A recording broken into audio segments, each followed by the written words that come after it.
Bluey is packed with tiny details that reveal hidden stories, some heartwarming, some surprising, and some that might just change how you see the show. Let's look at some secret backstories you probably never noticed in Bluey. Bluey's world is packed with tiny details, and even the money follows real Australian currency. In the episode Granny Mobile, the old pug lady buys Muffin's scooter with a $100 bill. It's green with an orange tint, just like the real one. The design is almost identical except for one small twist. It's got a dog on it instead of a person. This isn't the only time the show sneaks in real-life money. In the episode market, Bluey holds a $5 bill, and if you look closely, it's nearly a perfect match to the real Australian $5 note. The only difference? It's been given a canine twist. Then there's the $10 bill in Bluey's world. It's blue, just like the real one, and features a dog wearing a hat, mirroring the real $10 note, which has a man in a hat. The details are so accurate that it makes you wonder, who's designing these bills? Is there a secret dog government printing money behind the scenes? And if Bluey's world had banks, what would their coins look like? Bingo's car seat goes through a quiet but noticeable change. In early episodes, she's strapped into a simple 2-point safety seat, just like Bluey. But by the episode Escape in Season 2, her setup is completely different. She now has a much more secure harness wrapping over both shoulders. This change isn't just a random update, it hints at something bigger. Why did the healers suddenly upgrade Bingo's seatbelt? One theory suggests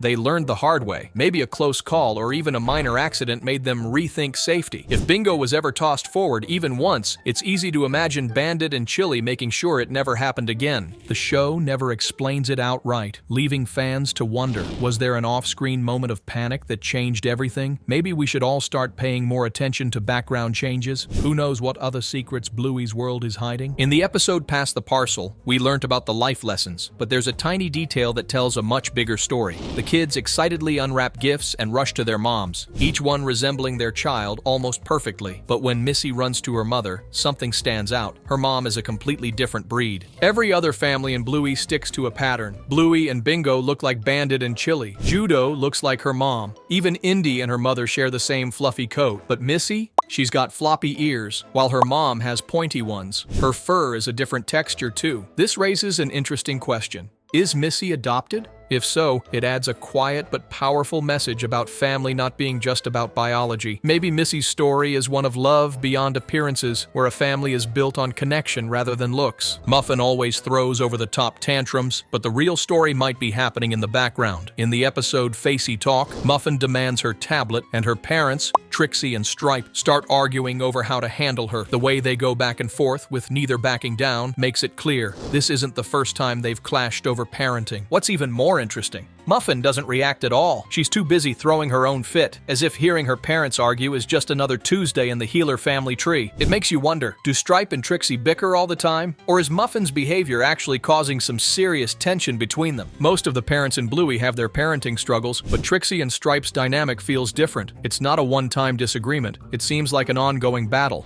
Could it be stress from raising a high-energy pup like Muffin? Maybe the real mystery isn't Muffin's tantrums. It's what's going on between her parents. Even the cars in Bluey have something to say, if you know where to look. The Healer family's license plate reads 419HLR, and it's not just a random jumble of letters. 419 is actually a shade of blue, and HLR is short for Healer. Put them together, and you've got a clever nod to Blue Healer. But they're not the only ones with a personalized plate. Terrier's mom has one that simply spells out Terrier, which fits perfectly with their family name. It's straightforward, but it makes sense. But if you look at Bella, her car's plate says 2MNYKIDS.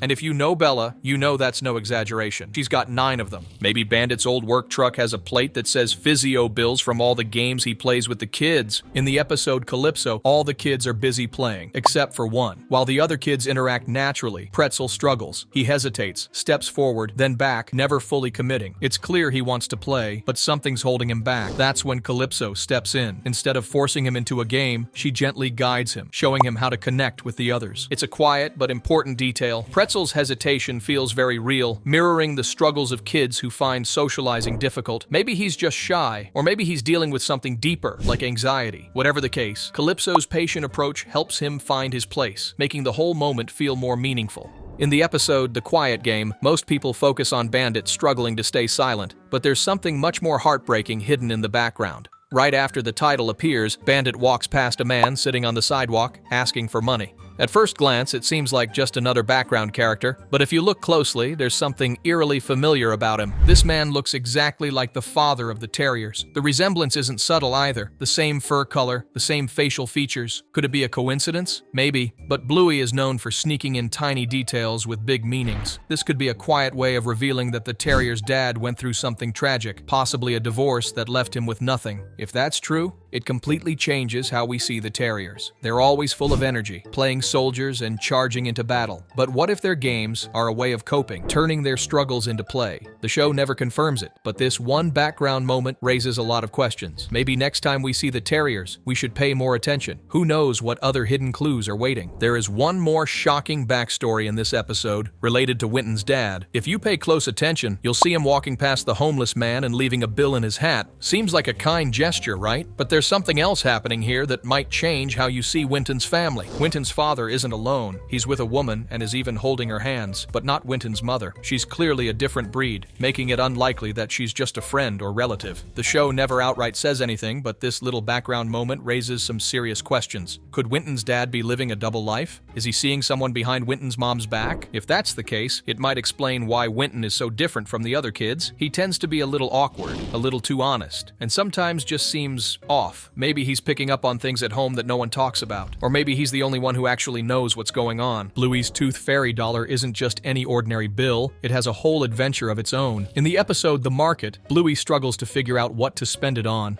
Winton's dad suggests a candy apple, but that doesn't work out, so the dollar keeps moving.